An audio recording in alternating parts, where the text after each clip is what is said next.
우리가 일전에 우리 묵상을 한 역대기 상의 말씀을 가지고 같이 나가는데요, 역대상 10장 13절 14절 같이 한번 두 절만 한번 읽어보겠습니다.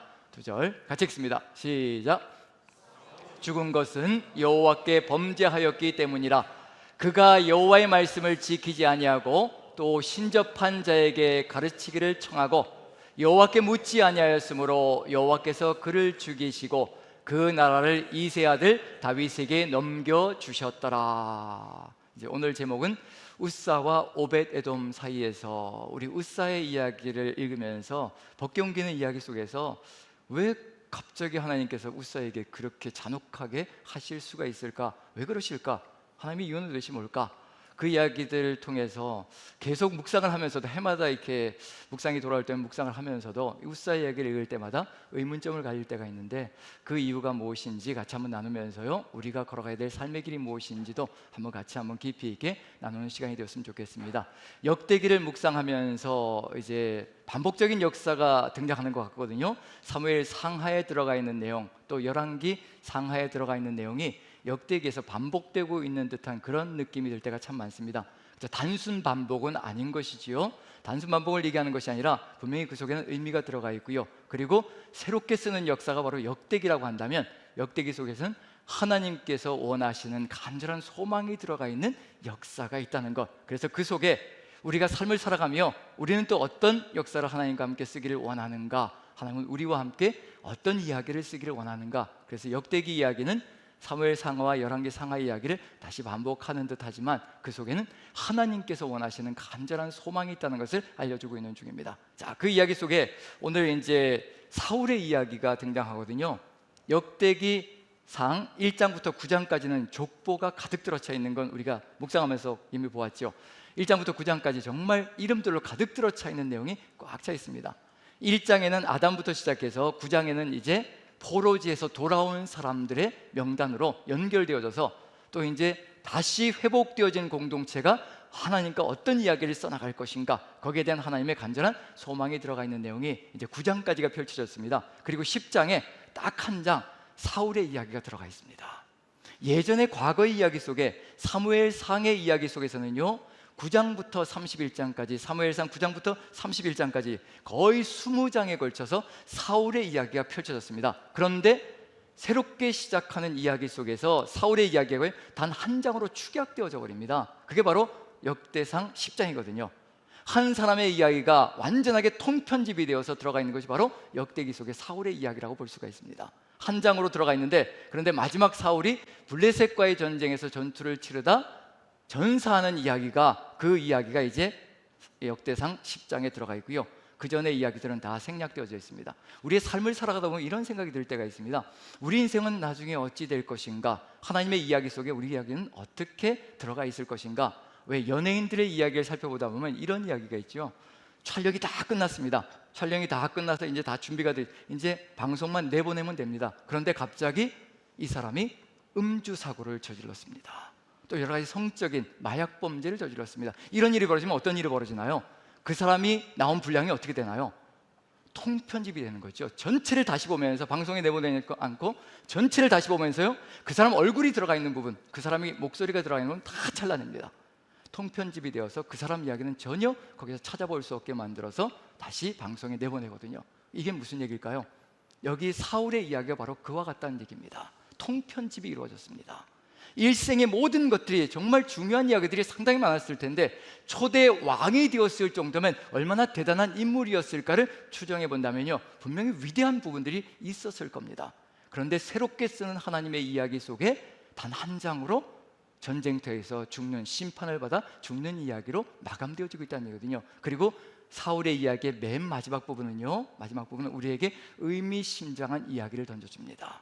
우리가 어떻게 살아야 될 것인가, 그 다음 사람은 또 어떻게 살아야 될 것인가, 그리고 사울이 이렇게 된 이유가 무엇인가를 분명하게 보여주고 있습니다. 분명하게 보여준다는 얘기는 뭐냐면요, 더 이상은 이런 일이 없기를 간절히 바라는 하나님의 소망이 이 안에 들어가 있습니다. 우리에게도 주시는 말씀이거든요. 자, 그래서 10장 13절 한번 읽어보죠. 같이 한번 읽습니다. 시작. 사울이 죽은 것은 여호와께 범죄하였기 때문이라. 그가 여호와의 말씀을 지키지 아니하고 또 신접한 자에게 가르치기를 청하고. 사울이 죽은 것은, 이렇게 심판받아 결국 죽게 된 이유는 무엇인가 분명하게 보여주고 있거든요. 그가 범죄하였기 때문이라. 여호와께 범죄하였기 때문이라. 그런데 그 범죄한 것이 무엇인가? 자, 한번 여러분들이 여쭤보죠. 우리는 하나님 앞에 범죄를 전혀 하지 않나요? 범죄를 저지르며 살아가고 있나요? 어떤가요? 다들 표정들 보니까 나는 그래도 세상 속에서 그래도 사랑꾼이라면서 살지, 그런 표정들이 있으신데 맞나요?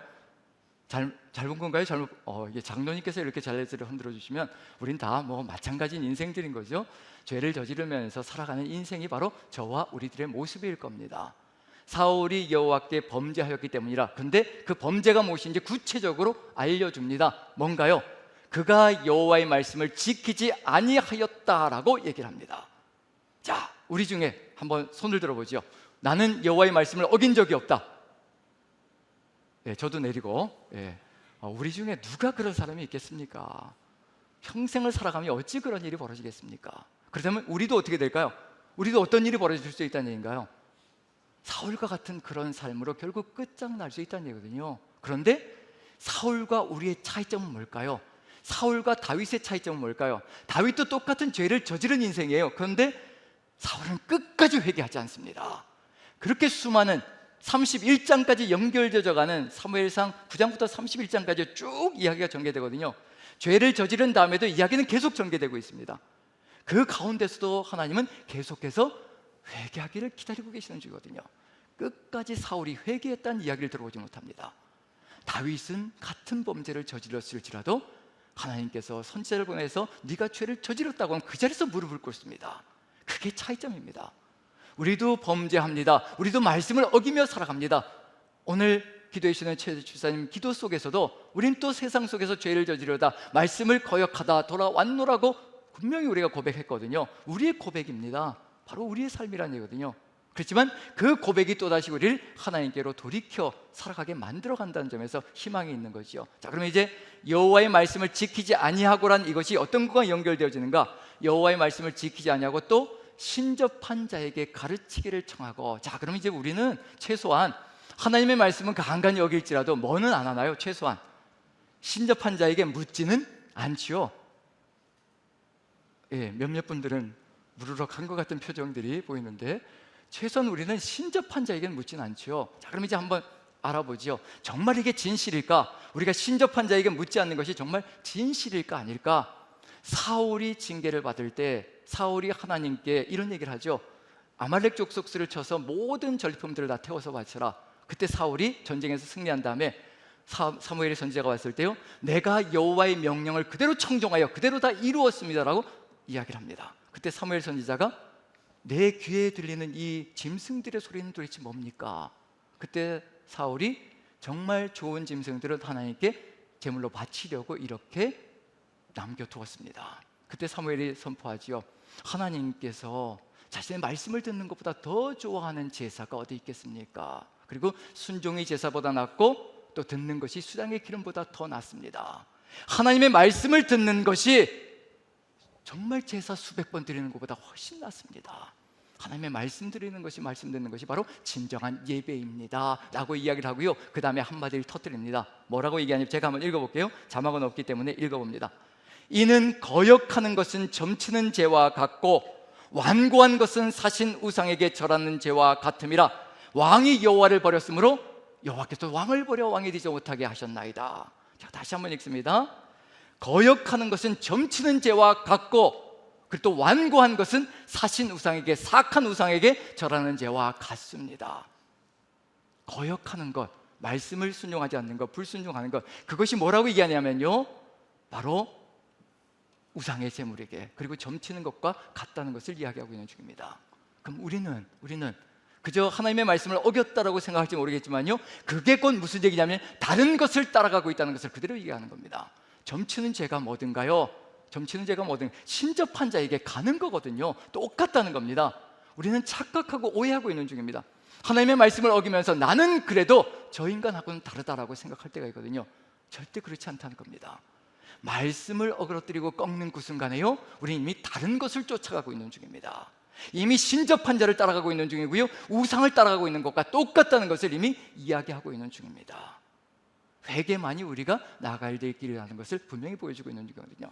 그래서 그것이 다 무엇이라고 공통적으로 들어가냐면 14절, 다시 한번 같이 한번 읽어보죠. 14절 같이 시작. 여호와께 묻지 아니하였으므로 여호와께서 그를 죽이시고 그 나라를 이새 아들 다윗에게 넘겨주셨더라. 이게 다 뭐라는 얘기인가요? 누구에게 묻지 않는 거라는 얘기인가요? 여호와께 묻지 아니하였으므로 이와 같은 일이 벌어졌다라고 이야기를 합니다. 그럼 여기에서 그 나라를 이새 아들 다윗에게 주셨다, 우리에게 이 시대를 맡겨주셨다. 무슨 얘기일까요? 이제 뭘 하라는 얘기인가요? 제발 여호와께 묻고 하나님께서 인도하시는 그 길을 따라 걸어가는 것이 바로 순종의 길이고 예배자의 길이고 믿는 자의 삶의 길이라. 그것이 바로 세상을 이기는 길이고 세상의 우상들을 떨쳐버리는 길이라는 것을 우리에게 분명하게 알려주고 있는 중입니다. 멀지 않습니다. 그저 주님께 묻는 겁니다. 그럼 다윗이 걸어가야 될 길이 뭘까요? 누구와 같이 걸어가면 안 된다는 얘기인가요? 다윗에게 주는 교훈입니다. 다윗에게 넘겨주셨다면요, 이제 여호와께 물으며 걸어가는 삶을 살아가야 된다는 겁니다. 물으며 걸어간다는 얘기는 뭘까요? 하나님의 말씀을 따라 걸어가는 삶이 이루어야 된다는 것을 바로 이 속에 보여주고 있는 중이거든요. 그래서 다윗이 왕이 되자마자 무슨 일을 벌일까요? 무엇을 자신의 삶으로 모셔들여올까요? 무엇을? 법궤를 삶으로 모셔들여오지요. 법궤가 무엇이던가요? 법궤 속에는 하나님의 십계명 두 돌판이 들어가 있습니다. 법궤를 자신의 삶의 중심으로 모셔온다는 얘기는 뭐냐면요, 이제 말씀대로 여호와께 묻고 여호와께서 말씀하시는 대로 이제 따르겠다는 그 순종의 서약이 그 안에 들어가 있는 거거든요. 그걸 위해서 법궤를 모셔옵니다. 그런데 법궤를 모셔오다가 이상한 일이 벌어지는 거죠. 자, 그러면 이제 시작에서 보면 우사의 이야기로 넘어가면서요, 시작에서 이제 역대상 13장으로 들어갑니다. 이제 어떤 일이 벌어지고 있는지, 자 1절, 2절, 3절 보는데요, 1절 같이 한번 읽어보죠. 1절 같이 시작. 다윗이 천부장과 백부장 곧 모든 지휘관과 더불어 의논하고. 자, 여기서 1절만 보아도 알 수 있는 게 뭐냐면요, 다윗은 절대로 전제정치, 독재정치를 하지 않는다는 겁니다. 천부장, 백부장, 지휘관들 그리고 리더들과 합의하면서 협력하면서 의논하면서 가고 있다는 얘기거든요. 법궤를 옮기기 위해서 독재적으로 하지 않습니다. 그 다음에 2절 같이 한번 읽어보죠. 또 누구와 함께 같이 또 의논하는가? 2절 같이 읽습니다. 시작. 다윗이 이스라엘의 온 회중에게 이르되 만일 너희가 좋게 여기고 또 우리의 하나님 여호와께로 말미암았으면 우리가 이스라엘 온 땅에 남아있는 우리 형제와 또 초원이 딸린 성읍에 사는 제사장과 레위 사람에게 전령을 보내 그들을 우리에게로 모이게 하고. 여기 누가 다 들어가 있나요? 1절에는 천부장, 백부장, 지휘관, 리더들이 다 들어가 있고요, 그 다음에 2절에는 온 회중, 이스라엘 온 회중이라고 얘기합니다. 이스라엘 온 백성, 어디에 있든지 간에 다 불러 모으는 겁니다. 거기에 덧붙여서 누가 들어가 있나요? 제사장들과 레위인까지 다 불러 모아서 온 백성이 하나 되어서 뭘 하고 있다는 얘기인가요? 한 마음으로 같이 가고 있다는 겁니다. 의논해서 가고 있는 중이에요. 다윗 혼자서 하는 일이 아닙니다. 여기서 분명한 건 다윗이 이스라엘 온 회중에게 이르되 만일 너희가 좋게 여기고, 내가 좋게 여기니까 내 마음대로 하겠다, 절대 그런 이야기가 아니라는 겁니다. 법궤를 자기 마음대로 자기 생각대로 옮기는 게 아니라는 얘기거든요. 지휘관들과 백부장들과 천부장들과 온 백성과 제사장과 레위인과 다 합하여서 한 마음이 되어서 의논하며 의결하여서 가고 있는 중입니다. 그런데 의결된 것이 어떻게 얘기한, 다윗이 이스라엘의 온 회중에게 이르되 만일 너희가 좋게 여기고 또 우리의 하나님 여호와께로부터 말미암았으면, 너희가 허락한다고 끝나는 건 아니다. 여호와께로부터 말미암았으면, 그 허락이, 그 동의가 여호와께로부터 말미암았으면 이 일을 이룰 것이다. 그 이야기로 가득 들어차 있습니다. 그럼 여기에는 다윗만의 생각이 들어가 있을까요? 온 백성의 생각이 다 들어가 있을까요? 온 백성의 마음이 다 합쳐져 있습니다. 그리고 어떤 결심이 들어가 있냐면 3절입니다. 이걸 하기 위해서 그러는 겁니다. 같이 한번 읽어보죠. 시작. 우리가 우리 하나님의 궤를 우리에게로 옮겨오자 사울 때에는 우리가 궤 앞에서 묻지 아니하였느니라 하매. 사울 때는 묻지 않았기 때문에, 제 마음대로 살았기 때문에, 하나님께서 말씀하시는 대로 절대로 들을 생각이 없었고 그 길로 가고 싶지 않았던 삶을 살아갔기 때문에 결국 그 지경이 되었으니, 이제는 법궤를 우리의 삶의 중심으로 모셔오고 우리가 이제 그 법궤 앞에서 하나님께 묻고 하나님께 묻는 그 말씀을 따라서, 그리고 대답하시는 말씀을 따라서 우리가 살아가자. 자, 이제 여기서 무슨 이야기가 등장할 수 있냐면요, 새로운 세상이 열려질 수 있다는 기대감을 갖게 합니다. 왜냐하면 묻지 않았던 시대와 하나님께 물으면서 가는 시대는요 반드시 다를 겁니다. 새로운 시대가 온다는 거, 우리는 이런 생각을 할 때가 있거든요. 사람만 바뀌면, 사람만 교체시키면 세상이 달라질 것이라. 절대 그런 법 없습니다.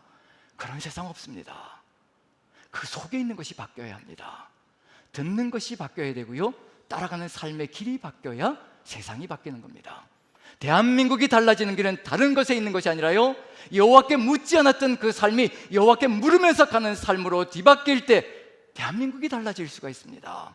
교회가 달라질 수가 있습니다. 세상이 달라질 수가 있습니다. 그 길을 걸어가게 하는 것이 하나님의 마음속에 들어가 있거든요. 지금 다윗의 마음속에 이제 새로운 세상을 열어가고자 하는 간절한 소망이 들어가 있습니다. 그러면 누구에게 물어야 될까요? 시작할 때 누구에게 물어야 될까요?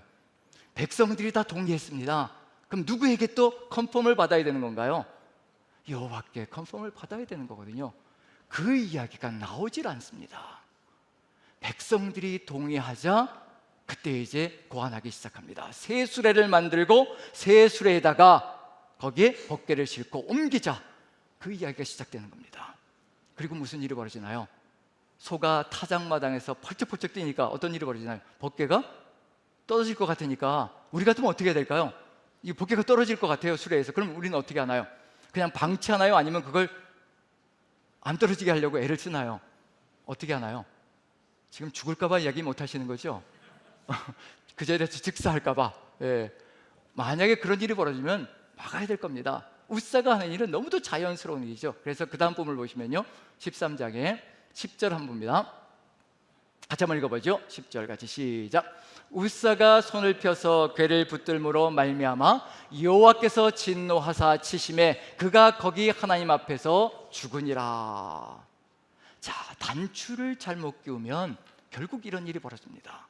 첫 단추부터 잘 끼웠으면 이런 일은 절대 벌어지지 않습니다. 여호와께 묻고 제사장들이 분명히 조사를 해가지고 하나님의 말씀에, 하나님의 법에 반드시 법궤는 채를 끼워서 레위 제사장들이 어깨 매게 되어 있습니다라고 얘기하며 어깨 매고 시작했다면요, 소가 날뛰는 일도 없을 것이고 법궤가 흔들리는 일도 없을 것이며 손을 대는 일도 없을 겁니다. 성물에 감히 손을 대는 일도 없었을 겁니다. 첫 단추를 바르게 끼웠으면요, 마지막 단추까지 아름답게 끼워질 수 있거든요. 근데 시작이 잘못되었습니다. 여호와께 묻기 위해서 법궤를 모셔온다고 하면서 여호와께 묻지 않고 제 마음대로 행동하고 있는 것이 다윗과 백성들의 삶 속에 들어가 있습니다. 법궤가 떨어지려고 하자 웃사가 거기에 손을 대면서 결국은 죽음으로 갑니다. 그 다음에 11절부터 14절까지 한번 읽어보죠. 같이 하면 반대 사건이 벌어지는데요, 죽는 사건이 벌어지는가 하면 또 반대로 이런 일이 벌어집니다. 자, 11절부터 같이 한번 읽습니다. 시작. 여호와께서 웃사의 몸을 찢으셨으므로 다윗이 노하여 그곳을 베레스 웃사라 부르니 그 이름이 오늘까지 이르니라. 그날에 다윗이 하나님을 두려워하여 이르되 내가 어떻게 하나님의 궤를 내 곳으로 오게 하리요 하고 다윗이 궤를 옮겨 자기가 있는 다윗성으로 메어 드리지 못하고 그 대신 가드 사람 오벳에돔의 집으로 메어 가니라. 하나님의 궤가 오벳에돔의 집에서 그의 가족과 함께 석 달을 있으니라. 여호와께서 오벳에돔의 집과 그의 모든 소유에 복을 내리셨더라. 이게 웬일입니까? 저주받아 죽는 사람이 있는가 하면요, 그 법궤로 인해서 축복을 받는 사람이 있습니다. 왜 이런 차이가 날까? 분명히 여기서 이 상반되는 이야기 속에서요, 분명히 다윗에게 보여주는 것이 있거든요. 그렇게 길지도 않습니다. 약 3개월 정도 되는 시간 오벳에돔이 자신의 집에 법궤를 모시고 있었는데 아무 일도 벌어지지 않고 온 나라에 소문이 퍼지기 시작하는 겁니다. 오벳에돔의 집에 법궤가 들어간 그날부터 축복이 쏟아져 들어가는데 세상이 다 놀랄 정도로 그 이전과 그 이후가 너무도 판이하게 다를 정도로 축복이 놀랍게 쏟아져 들어가는 것이 소문이 나기 시작해서요, 다윗의 귀에까지 들어간 겁니다. 자, 그러면 여기서 분명한 건 뭘까요? 법궤가 잘못일까요? 다윗이 잘못일까요? 어느 쪽이 잘못일까요? 한번 생각해 보시죠. 예, 우리는 하나님이 잘못이라고 하면 이제 큰일 나는 거죠. 그래서 다윗을 찍어야 되겠죠. 자, 그런데 이런 일이 벌어집니다. 10절을 보면요, 제가 다시 한번 읽어볼게요. 웃사가 손을 펴서 궤를 붙들므로 말미암아 여호와께서 진노하사 치심에 그가 거기 하나님 앞에서 죽으니라. 여호와께서 진노하셨고요. 그 다음에 11절 같이 한번 읽어보죠. 어떤 일이 벌어지는지, 다윗이 어떤 태도를 보이는지. 우리 같으면 하나님께서 이렇게 진노하시고 갑자기 사람이 죽으면 우리는 어떻게 될까요? 그 자리에서 어떻게 해야 될까요? 그 자리에서 도대체 무슨 잘못이 있는지 자복부터 시작해야 되는데 다윗이 이렇게 합니다. 11절 같이 한번 읽어보죠. 시작. 여호와께서 우사의 몸을 찢으셨으므로 다윗이 노하여 그곳을 베레스 우사라 부르니 그 이름이 오늘까지 이르니라. 노하여, 하나님을 향하여 분노하는 겁니다. 여기 하나님이 진노하셨다, 다윗이 노하였다, 똑같은 히브리어 단어입니다. 그럼 하나님이 진노하시니까 맞불을 놓고 같이 맞부딪혀 가는 겁니다. 내가 왜 일을 벌이는데, 이 일을 하는데 하나님 나한테 왜 이러시는 겁니까? 내가 이 일을 하는 것이 누구를 위해서 이러는 것인데 하나님 나한테 이러실 수 없는 거 아닙니까? 다윗이 분노하면서 치고 들어가는 겁니다. 분명히 우리의 삶 속에서도 있는 일들이거든요. 이러실 줄은 몰랐습니다. 하나님, 이렇게까지 하실 줄은 몰랐습니다. 어떻게 나한테 이러실 수가 있습니까? 우리의 삶 속에서도 벌어지는 일이거든요. 나를 돌아볼 생각은 하지 않고 먼저 하나님이 왜 이러시는지, 그것부터, 내 분노부터, 내 불평부터, 원망부터 쏟아부을 때가 참 많습니다. 단추가 어디서부터 잘못 끼워졌는지 그것을 바라볼 생각은 없는 것이 우리의 삶의 모습일 수가 있거든요. 하나님이 진노하시고 다윗도 진노합니다. 맞불을 놓는 겁니다. 합일점이 있어야 하는데, 그런데 분명한 건 뭐냐면 다윗이 듣습니다. 두려움 가운데, 공포 가운데 들리는 소문이 법궤가 문제가 아니라는 것을, 하나님이 문제가 아니라는 것을 깨닫는 겁니다. 다윗이 왜 그러실까? 왜 그러셨을까? 그걸 알아야 되는 거거든요. 그걸 찾아가는 겁니다. 여기에서 분명한 건 뭐냐면 오벳 에돔의 집이 축복을 받았다는 것, 법궤는 아무 문제가 없고 하나님께는 아무 문제가 없다는 것을 분명히 보여주고 있는 중이거든요. 자, 그럼 여기서 이제 한번 살펴봐야 될 게 뭐냐면 우사와 오벳 에돔, 이 차이는 뭘까? 다윗이 그 가운데 서 있거든요. 자, 한번 보시면, 도표를 보시면요, 이런 상황이 펼쳐지고 있는 중입니다. 다윗이 가운데 있고 우사, 오벳 에돔, 우사의 길을 걸어가면 베레스 우사가 됩니다. 베레스는 찢어버리다는 뜻이거든요. 우사를 찢어버리셨다. 그 다음에 오벳 에돔의 길을 걸어가면 바라크 오벳 에돔, 바라크는 축복하다라는 뜻입니다. 오벳 에돔이 복을 받았다. 어느 쪽으로 가야 될 것인가? 찢어지는 길로 가야 될 것인가? 축복을 누리는 길로 가야 될 것인가? 근데 어떤 삶의 태도가 이루어질 때 이와 같은 길로 갈 수 있을 것인가? 이름들의 의미가 상당히 깊습니다. 히브리어 원어로요, 이 이름의 뜻이 상당히 의미가 있거든요. 우리가 어떤 이름을 따라가느냐에 따라서 우리의 삶이 달라질 수 있거든요. 지금 다윗은요, 승승장구 최고의 지도자가 된 거예요. 온 이스라엘의 지지를 받는 최고의 지도자가 된 겁니다. 정말 승승장구 그 길을 걸어온 사람이거든요. 그러자 자신의 힘과 능력으로 이 모든 것이 되어진 줄 알고 착각하고 오해할 수가 있거든요. 자, 우사라는 이름의 뜻은 뭐냐면 힘과 능력이란 뜻입니다. 오벳 에돔은 무슨 뜻일까요? 다윗이 여기로 가야 되는 겁니다. 이 길로 가야 나라도 살고 자식도 사는 길로 걸어갑니다. 오벳이란 단어는 종이란 뜻입니다. 에돔의 종이란 뜻이거든요. 에돔이 어떤 존재인가요? 에돔이요, 에돔, 태중에 에서와 야곱이 들어가 있었지요. 태중에 쌍둥이로. 그때 하나님께서 신탁을, 예언의 말씀을 주시죠. 큰 자가 작은 자를 섬길 것이라. 큰 자 에서, 에돔 국가가 될 텐데 에돔이 결국 이스라엘을 섬길 것이라. 섬기다는 단어는 바로 종이 될 것이라, 종의 역할을 할 것이라. 그럼 에돔은 이스라엘의 종이거든요. 근데 그 에돔의 종이라고 얘기합니다. 그럼 무슨 얘기일까요? 종 중에 종이란 뜻입니다. 종놈이란 뜻입니다. 종 중에서도 아주 낮은 최하의 종이라는 것을 의미하는 것이 바로 오벳 에돔이라는 이름입니다. 내 힘과 능력을 의지해서 살아가려고 할 때 완전히 찢어지는 삶이 될 것이고, 하나님 앞에서요, 내가 정말 종 중의 종이 되어서 낮아져서 그 길을 걸어갈 때 하나님께서 축복의 길로 이끌어 가실 것이라는 거, 그걸 지금 알려주고 있는 중입니다. 우리는 지금 어디로 걸어가고 있는 중일까요? 우리의 능력을 가지고, 우리의 힘을 가지고 과시함을 걸어가는 길을 걸어갈까요? 아니면 종이 되어서 걸어가는 삶을 살아갈까요? 한번 생각해 보시죠. 힘과 능력이 넘치는 사람은요, 묻지 않습니다. 묻지 않습니다. 내 힘과 내 능력이 넘치면요, 내 권위가 넘치고 내 권세가 넘치면요, 묻지 않습니다. 뭘 할까요? 명령하고 지시하기 시작합니다. 그래서 죽음의 길로 가는 겁니다. 하지만 종 중의 종은요, 절대로 자신의 권세와 힘을 드러내지 않습니다. 주인에게 묻습니다. 내가 무엇을 해야 되겠습니까? 내가 오늘 어디로 가야 됩니까? 무엇을 해야 합니까? 종은 늘 묻습니다. 주인의 입술에서 나오는 말이 무엇인지, 주인의 손이 어디를 가리키는지 종은 늘 그것을 바라보며 주시하는 것이 종의 사명이고 종의 길입니다. 다윗이 지금 어느 길을 걸어가고 있는 중인가? 지금 우사의 길을 걸어가고 있는 중이거든요. 힘과 능력이 출중히 넘치기 시작, 온 이스라엘의 지지를 받으며 권력을 손에 장악했습니다. 이제 이 힘과 능력대로 나간다면 어떤 일이 벌어질 것인지 하나님께서 보여주시는 겁니다. 네가 그 길로 걸어간다면 네가 찢어질 것이고 이스라엘 나라도 산산조각으로 찢어질 것이라 미리 보여주시는 겁니다. 경고하시는 겁니다. 회복되게 만들어 가시려고, 돌이키시려고 그러시는 겁니다. 종의 길로 나아가지 않는다면 너도 망하고 나라도 망한다는 얘기거든요. 우리의 삶도 마찬가지입니다. 내 힘과 능력을 의지하고 걸어가는 것 언제까지 그렇게 되겠습니까? 우리 하나님은 아시거든요. 우리의 힘과 능력, 우리의 권세, 우리의 실력 믿고 출중한 것을 믿고 의지하면서 뛰어가고 걸어간다면 얼마 가겠습니까? 저도 느끼기 시작하거든요. 저도 느끼기 시작합니다. 60이 넘어가면서요, 벌써 달라지기 시작하는 걸, 체력도 달라지고요, 기억력도 달라지고요, 모든 것이 쇠퇴하는 것을 깨닫기 시작합니다. 화무심이롱입니다. 열을 붉은 것이 없다는 얘기거든요. 그 정도 권세를 누리겠다고 하나님을 버리고 하나님의 뜻을 저버리며 걸어가는 것, 이것처럼 어리석은 인생이 어디 있겠습니까? 하나님께서 물으라고 하시는 이유는 뭘까요? 왜 물으라고 하실까요? 왜 우리가 종로로 타면서 우리를 부려먹으려고 그러실까요? 절대 그렇지 않습니다. 우리에게 물으라고 하시는 이유는 분명히 있거든요. 그래서 다윗이 이 경험을 하면서 깨닫기 시작합니다.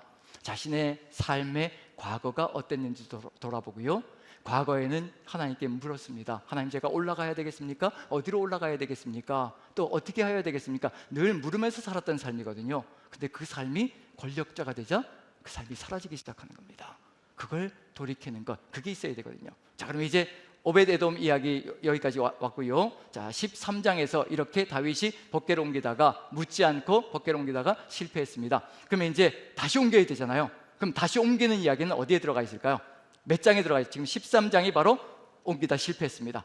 그러면 몇 장에 다시 옮기면서 다시 또 주님의 말씀을 받드는 것, 그게 들어가 있어야 될까요? 몇 장이어야 될까요? 14장이라고 절대 얘기하지 마십시오. 네, 우리가 역대기를 상을 얼마 전에 묵상했거든요.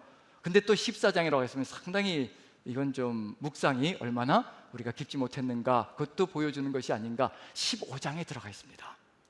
13장에 실패한 이야기 들어가고요, 15장에 다시 시도하며 여호와께 묻고 시도하는 것으로 해서 성공적으로 들어가는 이야기 15장에 들어가 있습니다. 그럼 이제 가운데 뭐가 있나요? 14장이 들어가 있지요. 바로 그 14장에 바로 이와 같은 길을 걸어가야 된다는 것을 역력하게 보여주는 사건이 들어가 있습니다. 과거, 초심으로 돌아가야 된다. 그때로 돌아가야 된다. 바로 그와 같은 삶을 살아갈 때 왜 물어야 되는지, 물으면 어떤 일이 벌어지는지 분명하게 보여주는 사건들이 들어가 있습니다. 그 사건을 통해서 여호와께 묻는 것이 어떤 의미를 가진 것인지를 삶의 중심에서 보여주는 겁니다. 이 중심을 회복해야 되는 겁니다. 이 초심이 우리의 삶의 중심에 자리 잡을 때요, 우리도 다윗과 같이 다시 한 번 더 시작할 수 있는 길을 열어갈 수 있고, 다시 또 새롭게 나아갈 수 있는 길을 열어갈 수가 있습니다. 왜 물어야 하는지 이제 같이 한번 14장에요 들어가 있는 내용인데, 블레셋이 쳐들어옵니다. 오늘은 굉장히 빠르게 팍팍 넘어가네요. 블레셋이 쳐들어옵니다. 쳐들어왔을 때 어떤 일이 벌어졌는지, 그리고 그 시기가 언제였는지. 자, 8절, 14장 8절 한번 읽어보죠. 8절만 시작.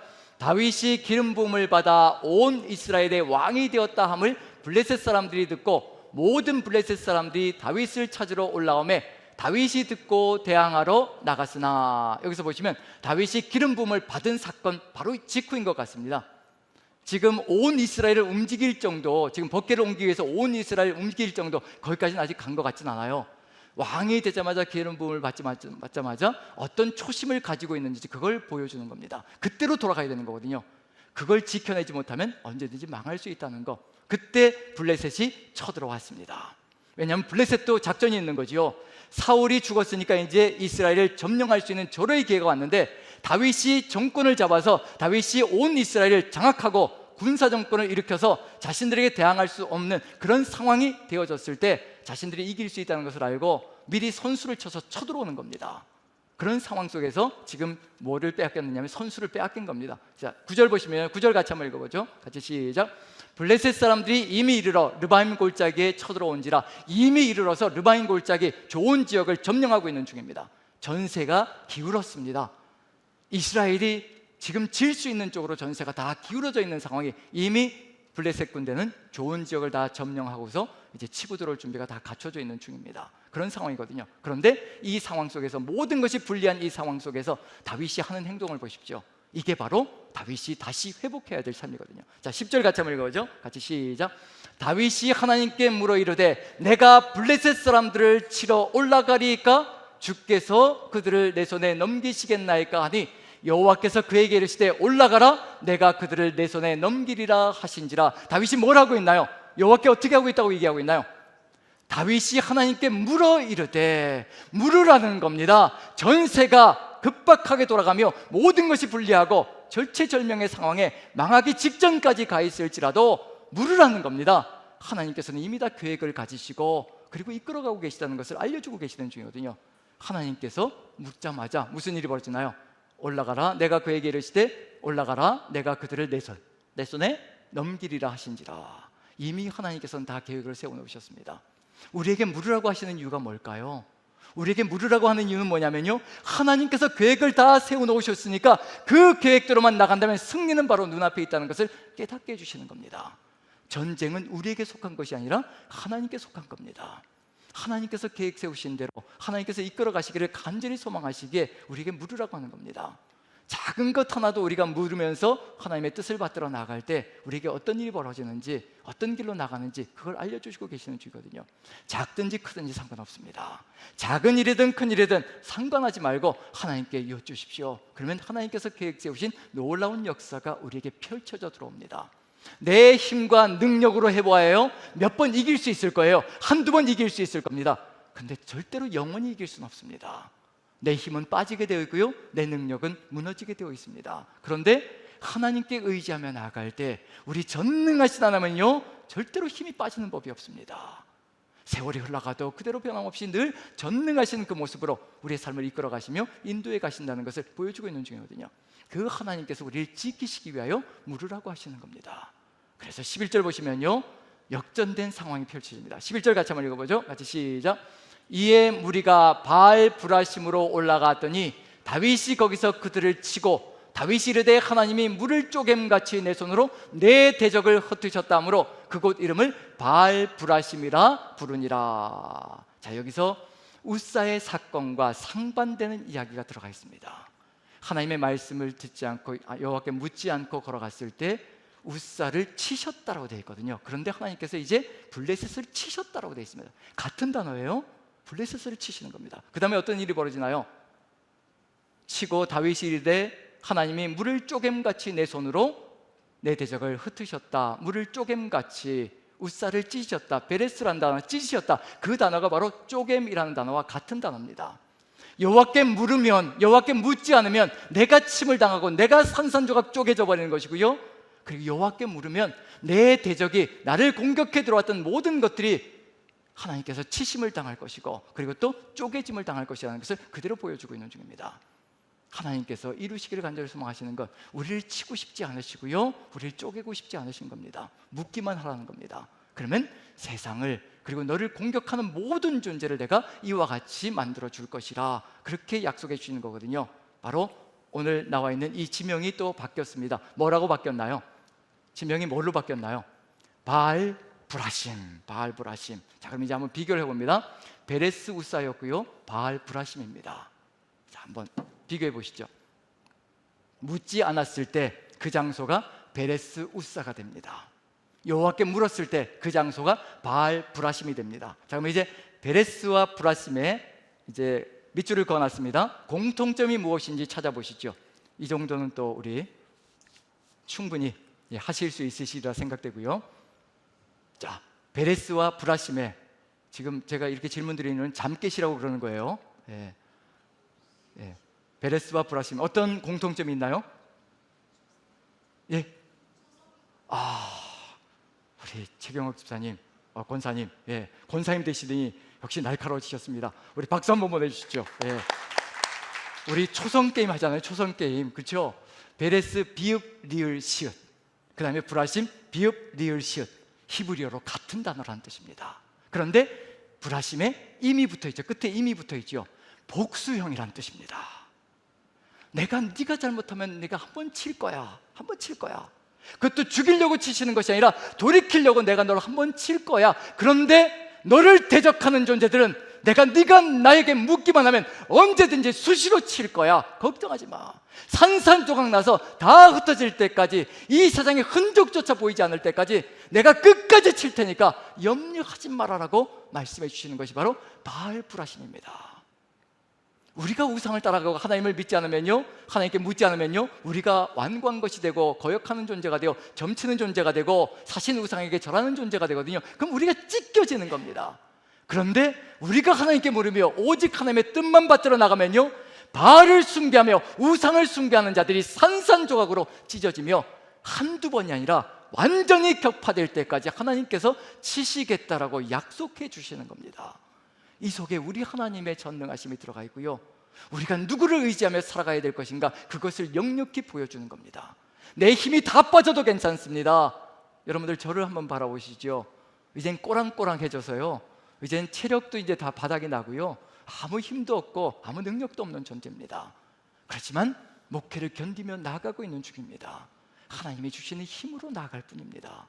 또 채워주시고, 이제 지쳐서 못하겠다 싶으면 또 채워주시고, 하나님이 전능하시거든요. 하나님은 능력이 한이 없으십니다. 우리 하나님께서 나와 함께 하시면 그 능력이 나에게, 우리에게 그대로 전가되어져 우리가 주님의 뜻을 받들며 걸어갈 수 있는 겁니다. 그 능력을 내 것으로 만들 때 우리는 다윗같이 무너질 수가 있거든요. 내 것이 아니라는 겁니다. 주님이 나에게 함께 하셔서 나에게 그 힘을 쓸 수 있도록 나를 이끌어 주시는 겁니다. 나를 도구 삼아서 하나님께서 하나님의 능력과 힘을 펼치는 통로가 되게 만들어 주시는 겁니다. 내가 하나님의 힘을 빼앗아 가지고 내 자랑하고 내 과시하는 게 절대 아니라는 겁니다. 다윗이 그걸 하려고 했거든요. 하나님의 능력과 힘을 자기 것으로 만들어서 자기의 영광을 위해서 사용하려고 했던 것이 바로 다윗의 모습 속에 들어가 있었던 겁니다. 우리가 가려고 있는 하는 길이 바로 그런 길일 수가 있거든요. 절대 그 길은 안 된다는 겁니다. 그래서 찢어버리시는 겁니다. 시작부터 찢어버리시는 겁니다. 그대로 놔두시면 죽습니다. 살리시려고 그러시는 겁니다.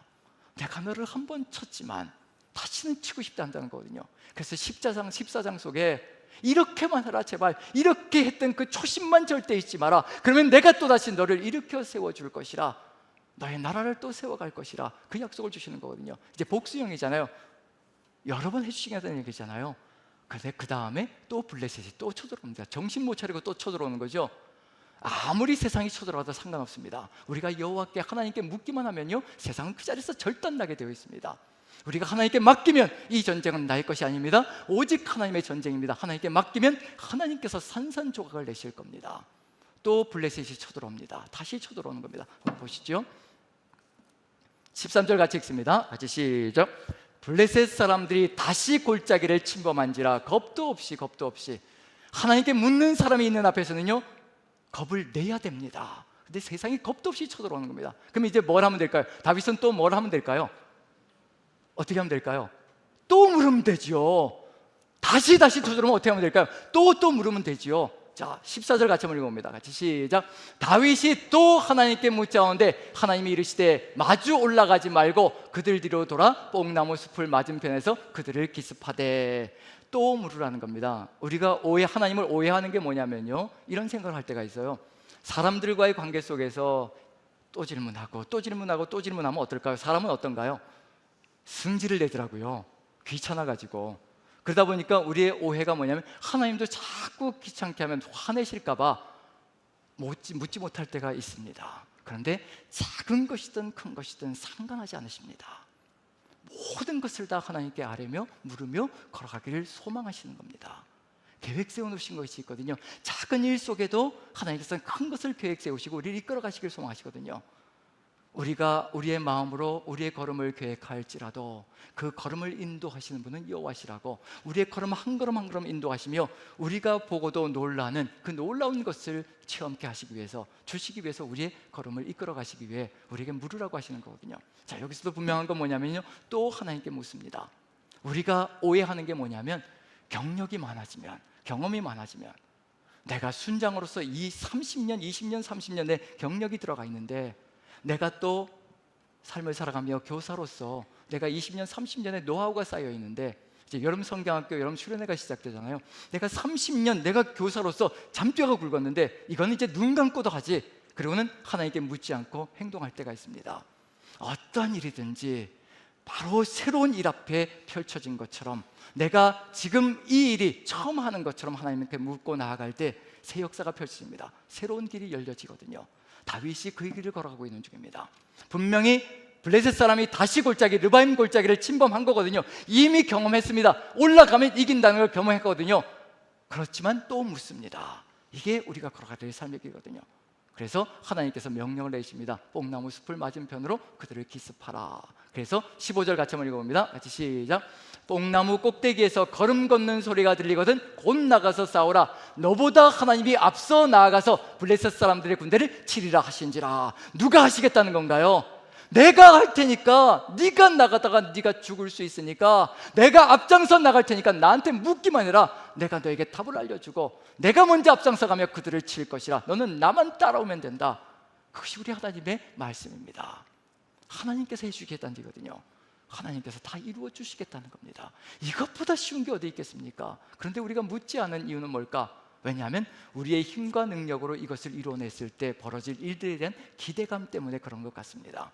내가 내 힘과 능력으로, 내 지식으로, 내 지혜로 이 일을 이뤄냈을 때 사람들로부터 돌아오는 그 영광의 박수, 그것이 다 내 것이 되거든요. 내가 한 것이 되니까 그거 누리고 싶은 것이 가득히 들어차 있습니다. 하나님께서 말씀하셔서 하나님께서 다 이루어 가시면 내 영광은 뭡니까? 나는 뭡니까? 이런 이야기를 할 수가 있거든요. 그런데 우리 하나님은 절대 그런 분이 아니십니다. 16절, 17절 같이 한번 읽어보죠. 같이 읽습니다. 시작. 이에 다윗이 하나님의 명령대로 행하여 블레셋 사람들의 군대를 쳐서 기본에서부터 게셀까지 이르렀더니 다윗의 명성이 온 세상에 퍼졌고 여호와께서 모든 이방 민족으로 그를 두려워하게 하셨더라. 하나님께서 다 하셨으면서 다윗은 물었어요. 하나님이 앞장서 가면서 치셨습니다. 하나님께서 다 하셨으면서 다윗에게 모든 영광을 또 돌려줍니다. 우리는 하나님께 모든 영광을 다 돌리고 하나님은 또 우리에게 모든 영광을 다 돌려주셔서 우리가 세상 속에서도 영광받게 하시고 세상 사람들이 두려워하는 존재가 되게 만들어 주시려고 우리에게 물으라고 하시는 겁니다. 작은 것부터 큰 것까지 물을 때 하나님의 놀라운 역사를 체험할 것이고 살아계신 하나님과 함께 이 땅을 살아가며 오직 주님께서 주시는 그 영광을 누리며 세상 사람들로 감히 범접할 수 없는 그런 길을 걸어갈 수 있을 것이라. 이게 우리의 삶의 중심이 된다면요, 이제 새로운 길이 열려지는 겁니다. 바로 이 초심을 지켜야 하는 겁니다. 이 길을 걸어가는 겁니다. 우리도 이 중심을 우리의 삶의 중심으로, 우리의 삶의 심장에 꽂아서 살아가야 되는 것이 바로 이 삶의 길이거든요. 이것이 이루어진 다음에 다윗이 이제 법궤를 다시 옮깁니다. 15장을 보면요, 이런 이야기가 등장합니다. 같이 한번 읽어보고 마무리를 짓기로 하죠. 자, 15장 11절부터 13절까지 같이 한번 천천히 읽어봅니다. 같이 시작. 다윗이 제사장 사독과 아비아다를 부르고 또 레위 사람 우리엘과 아사야와 요엘과 스마야와 엘리엘과 아미나답을 불러 그들에게 이르되 너희는 레위 사람의 지도자이니 너희와 너희 형제는 몸을 성결하게 하고 내가 마련한 곳으로 이스라엘의 하나님 여호와의 궤를 메어 올리라. 전에는 너희가 매지 아니하였으므로 우리 하나님 여호와께서 우리를 찢으셨으나 이는 우리가 규례대로 그에게 구하지 아니하였음이라 하니. 왜 찢었는지, 왜 베레스가 되어버렸는지, 왜 베레스 우사가 되어버렸는지 그걸 정확하게 깨달았습니다. 물었더니 이방인들이 베레스가 되어버리고 완전히 불화심이 되어버리고 찢어져 버리고 상해버리는 그런 역사를 체험하면서 그것을 또 고백하고 그것을 기억하면서 결국 우리를 찢으신 이유는 다른 것이 아니라 우리가 그대로 그에게 구하지 아니하였음이라 하니. 여기에서 13절에서요 묻는다라는 표현이 나와야 되잖아요. 그러면 이제 묻는다라는, 묻다라는 단어와 똑같은 히브리어 단어가 어디에 들어가 있을까요? 어떤 단어일까요? 이게 번역이 안타까운 번역인데 구하지 아니하였다라는 단어가 묻지 않았다라는 단어로 번역돼야 되거든요. 사울이 여호와께 묻지 않았기 때문에 그 단어하고 같은 다라시라는 단어를 사용하는데 그걸 구하다라고 또 번역해버렸어요. 그럼 이거 못 따라가는 겁니다. 그래서 놓쳐버리는 거예요. 아, 묻는다라고 했는데 여긴 구하는 것으로, 이게 어떻게 된 건가? 여기 구하다라는 단어는 묻다라는 단어로 번역해 주는 것이 더 올바릅니다. 똑같은 단어이기 때문에 이제 묻다. 그래서 전에는 우리가 규례대로 그에게 묻지 아니하였기 때문에 바로 이와 같은 일이 벌어진 것이라. 이제 다윗의 삶은 어떤 일이 벌어지기 시작할까요? 이제 어떤 일이 벌어질까요? 이제 누구에게 묻는 삶이 이루어질까요? 이제 하나님께 물으며 하나님께서 인도해 가시는 그 길 속에서 나의 영광이 아니라 하나님의 영광을 위하여, 내가 한 것이 아니라 하나님께서 하신 것으로, 그리고 하나님께서 나에게 부여해 주시는 그 영광을 부여받으며 또 살아가는 그 삶의 길을 걸어갈 것이라는 것을 우리가 마음에 새긴다면요, 작은 것부터 큰 것까지 하나님께 아뢰이시는 삶을 통하여 우리의 모든 삶의 환난과 전쟁들은 오직 하나님의 것이라는 것을 믿고 하나님께서 부여해 주시는 그 기쁨과 감격 가운데 승리하며 나가는 우리 모두가 되기를 간절히 축원드립니다. 우리 같이 한번 찬양 드리고 기도했으면 좋겠습니다. 우리 384장 나의 갈 길 다가도록 같이 찬양 드리며 우리 기도로 나아가겠습니다. 나의 갈 길 다가도록, 갈 길 다가도록 예수 인도하시니 내 주 안에 있는 긍휼 어찌 의심하리요. 믿음으로 사는 자는 하늘 위로 받겠네. 무슨 일을 만나든지 만사형통하리라. 무슨 일을 만나든지 만사형통하리라. 나의 갈 길 다가도록, 갈 길 다가도록 예수 인도하시니 어려운 일 당할 때도 족하는 내 주시네. 나는 심히 고단하고 영혼 매우 가라나 나의 앞에 반석에서 샘물 나게 하시네. 나의 앞에 반석에서 샘물 나게 하시네. 나의 갈 길 다가도록, 나의 갈 길 다가도록 예수 인도하시니 그의 사랑 오직 큰지 말로 할 수 없도다. 성령 감화 받은 영혼 하늘 날아갈 때에 영영 부를 나의 찬송 예수 인도하셨네. 영영 부를 우리 2절과 3절 다시 한 번 더 찬양합니다. 나의 갈 길 다가도록 예수 인도하시니 갈 길 다가도록 예수 인도하시니 어려운 일 당한 때도 어려운 일 당한 때도 족하는 내 주시네. 나는 심히 고단하고 영혼 매우 가라나 나의 앞에 반석에서 샘물 나게 하시네. 나의 앞에 반석에서 샘물 나게 하시. 나의 갈 길 다가도록, 내 갈 길 다가도록 예수 인도하시니 그의 사랑 오직 큰지 말로 할 수 없도다. 성령 감화 받은 영혼 하늘 날아갈 때에 영영 부를 나의 찬송 예수 인도하셨네. 영영 부를 나의 찬송 예수 인도하셨네.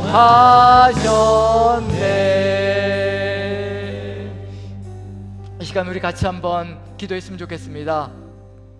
우리의 삶의 여정 속에서 놀라운 계획을 가지고 계신 우리 하나님 아버지께서 우리에게 묻기를 소망하십니다. 작은 일도 큰 일도 마다치 않으시고 모두 묻기를 바라시며 어떤 일에서든지 하나님께서 계획 세우신 그 놀라운 계획으로 우리를 이끌어 이 세상도 놀라며 두려워하는 사람으로 우리를 세워가시기를 소망하시며 우리를 또한 주의 길 가운데 이끌어 가시기를 간절히 소망하십니다. 오늘 이 시간 우리가 결단하며 기도했으면 좋겠습니다. 하나님 묻겠습니다. 오직 주의 뜻을 받들어서 주님께서 우리를 어떻게 이끌어 가시는지 우리가 묻겠습니다. 다 같이 우리 주 한번 외치며 기도하겠습니다. 주여! 아버지 도와주시옵소서. 우리가 아버지 작고 큰 것 마다치 않고 듣기를 소망하시는 우리 주님께 우리의 삶의 정황을 아뢰할 수 있게 물을 수 있게 도와주옵소서.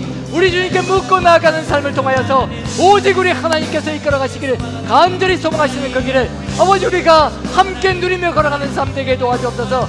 우리 하나님께 물음으로 우리 하나님의 그 응답 속에서 세상이 쪼개지는 역사가, 세상이 산산조각 나는 역사가 우리의 삶의 경험을 통하여 아버지 가슴속에 체험하고 누릴 수 있게 도와주옵소서. 전능하신 하나님만 의지하며 우리 하나님께서 역사하시고 이끌어가시는 그 길을 우리가 나아갈 수 있게 도와주옵소서. 우리 주님께서 함께하여 주시옵소서. 은혜를 더하여 주시옵소서.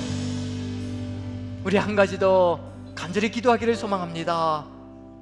우리도 아직 알 수 없는 상황들이, 우리도 이해할 수 없는 상황들이 우리의 삶 속에 펼쳐질 때가 있습니다. 그 젊은 청년, 우리의 귀한 아들 아버지 세찬이를 우리 하나님께서 하나님 품으로 데려가셨습니다. 너무도 일찍 데려가셨습니다. 우리는 알 수가 없어서 하나님께 묻습니다.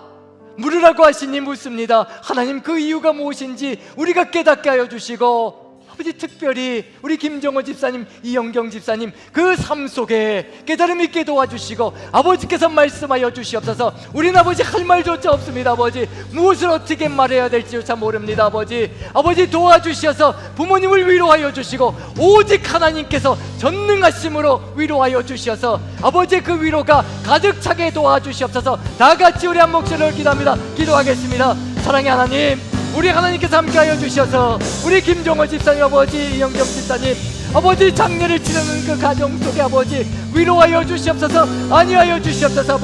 아버지 독생자를 우리 위하여 내어주신 주님만이, 우리 주님만이 그 심령을 알 수 있을 줄 믿습니다. 우리 주님께서 함께하여 주셔서 그 마음을 위로하여 주시고 안위하여 주시오. 아버지의 그 마음속에서 위로를 얻고 힘을 얻고 다시 한 번 더 일어나 아버지 삶을 살아갈 수 있는 힘을 허락하여 주시고 은혜 가운데 인도하여 주옵소서. 우리 주님께서 역사하여 주시옵소서. 오직 주께서 함께하여 주시옵소서.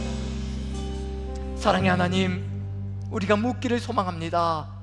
우리가 작은 것부터 큰 것까지 오직 하나님 앞에 아뢰기를 간절히 소망합니다. 우리를 위하여 계획 세워놓으신 그 놀라운 역사를 우리가 체험하며 이 삶 속에서, 세상 속에서 오직 주의 영광 드러내게 도와주시며 우리가 주의 영광 속에서 거하는 그 삶으로도 인도하여 주시사 세상이 우리를 두려워하는 삶으로 나아갈 수 있게 은혜를 더하여 주시옵소서. 오직 주께서 함께하여 주시며 우리가 주께 물으며 주께서 응답하실 때 그런 세상이 이루어질 줄로 믿습니다. 우리의 삶의 정황이 어렵고 힘겨운 이 모든 상황 속에서 오직 주님께서 주권자 되어 주셔서 우리를 인도하여 주시고 이끌어 주시어 우리의 주인이 되시며 왕이 되어 주시고 우리가 종의 길을 아름답게 걸어갈 수 있게 축복하여 주시옵소서. 하나님, 아버지 세찬이를 데려가셨습니다. 이제 아버지 주님께서 함께하여 주셔서 우리 김정호 집사님과 이영경 집사님 위로하여 주시옵소서. 아버지, 우리는 자식을 키우고 있지만 우리는 자식을 잃어보지 않았습니다. 저는 자식을 잃어보지 않았습니다. 아버지, 어찌 그 심령을 다 이해할 수 있사오리까? 독생자를 우리 위하여 내어주신 우리 하나님 아버지, 그 심령을 너무도 잘 아실 것이오니 우리 주님 위로하여 주시고 안위하여 주시어서 오직 하나님의 위로와 평강 가운데 샘을 얻게 도와주시옵소서. 오직 주의 사랑 가운데 가득히 들어차 다시 또 일어나 주와 함께 나아가는 귀한 삶으로 나아갈 수 있도록 이 모든 장례의 절차까지도 주님께서 함께하여 주시고 주의 은혜 가운데 거하게 도와주시옵소서. 주께서 항상 함께하시고 이끌어가시며 세워주실 줄로 믿고 우리 구주 예수 그리스도 그 귀하신 은 받들어 기도합나이다. 아멘, 아멘, 아멘, 아멘. 자, 우리 다 같이 일어나셔서 우리 선포하는 시간을 갖습니다. 주님 오실 때까지 우리 주님께서 우리가 물을 때 응답하시며 우리의 삶을 이끌어 가실 줄로 믿고요, 같이 한번 선포합니다. 시작. 아멘. 주 예수여 오시옵소서. 마라나타. 아멘.